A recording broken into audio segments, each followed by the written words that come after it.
Восстановление храповика стартера двигателя Урал. Шатанный.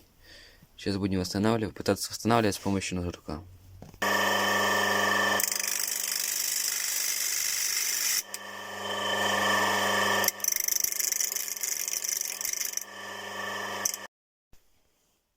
Вот такой вот получился результат. Зуб я восстановил, но не знаю, как будет работать, еще проверим. Но это, я скажу так, вообще нелегко. Можно легко испортить деталь.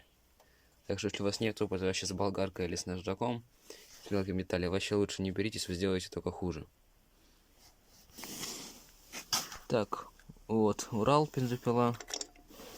И вот она идеально встает. Ну вот, кстати, вот бензопила Урал на велосипеде. Скоро видео. Уже ездит.